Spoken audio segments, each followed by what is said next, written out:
guys? Welcome back on Multifamily Monday. We got some interesting things that we're talking about.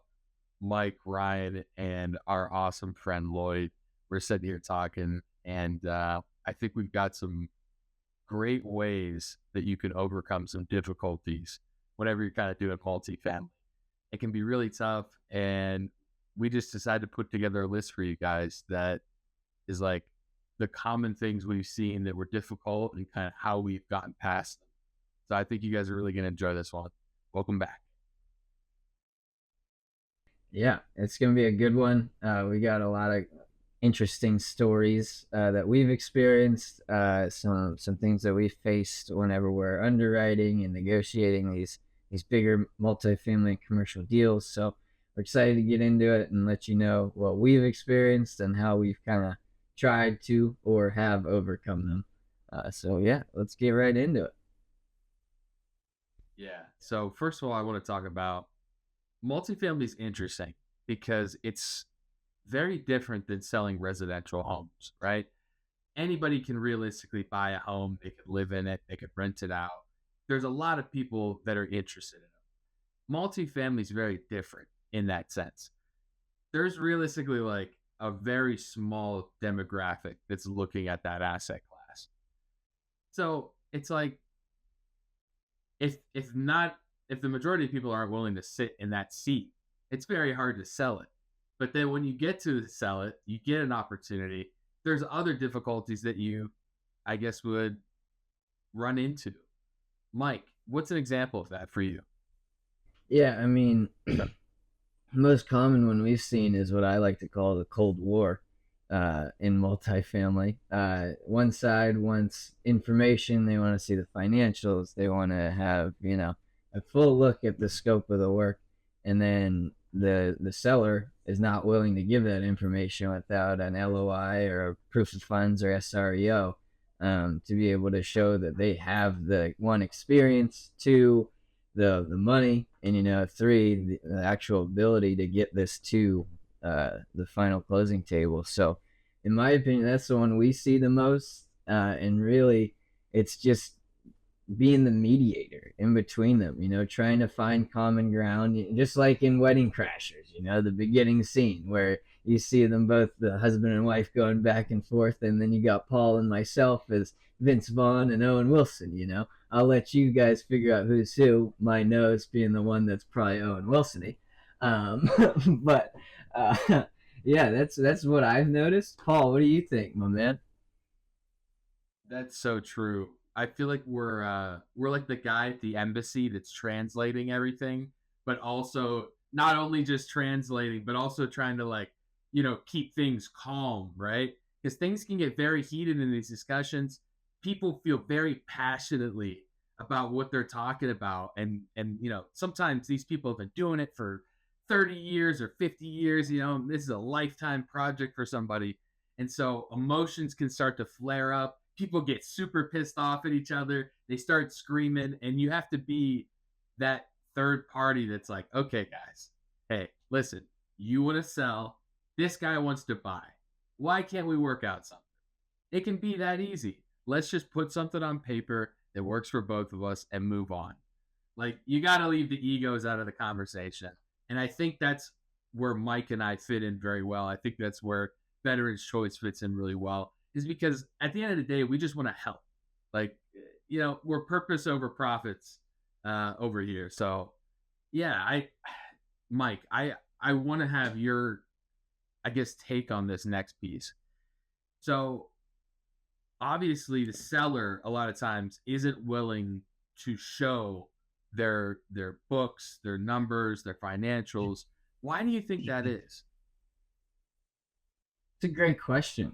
I think in past years, over the decades, things have changed. Things used to be a lot less strict, and people didn't have this big, like, barrier for entry, so you could say.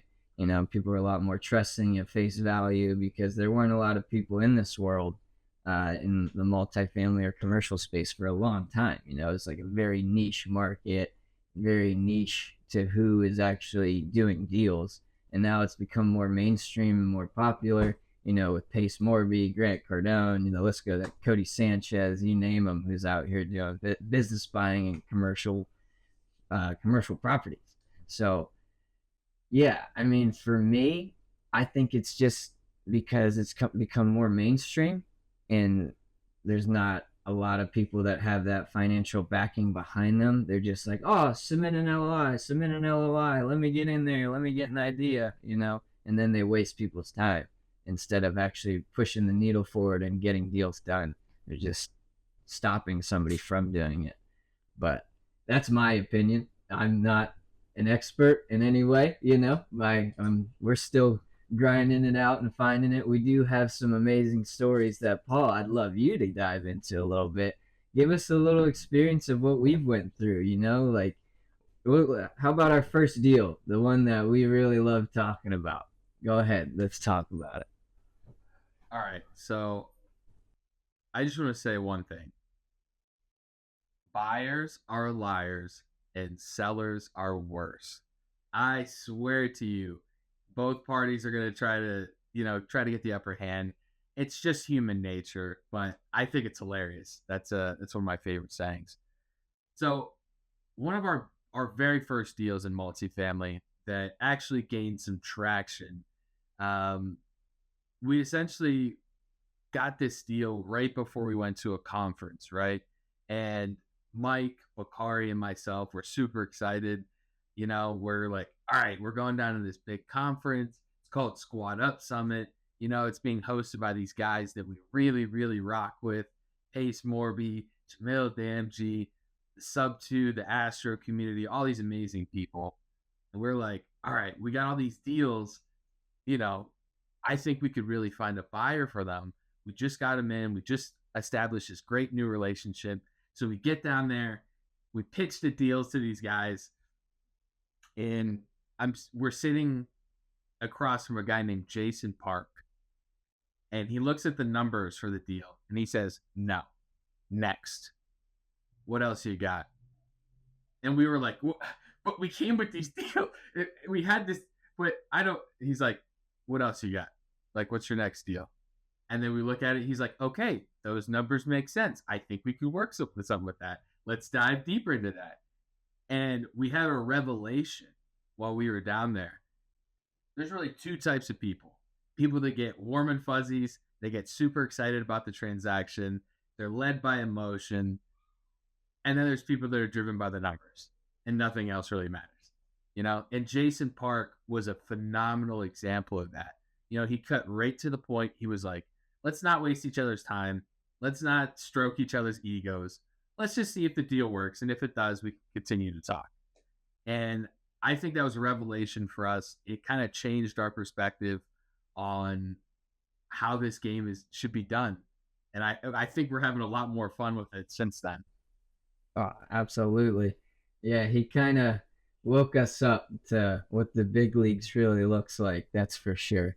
But we pitched that deal in a gym at the Hilton Orlando at the Squad Up Summit, like Paul was saying, and we've been called by him the Gym Boys. So if you ever hear about the Gym Boys, he's talking about Veterans Choice Investments, Paul, myself, Bakari, and then Alex Roshki, who you guys saw last week 2 times over the past 2 weeks.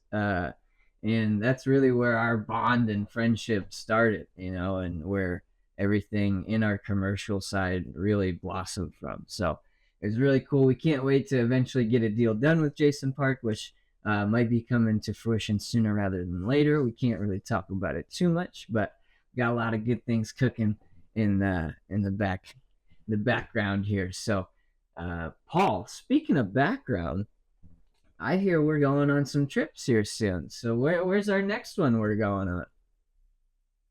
You didn't hear it from me. So if somebody comes asking, you didn't hear it from me.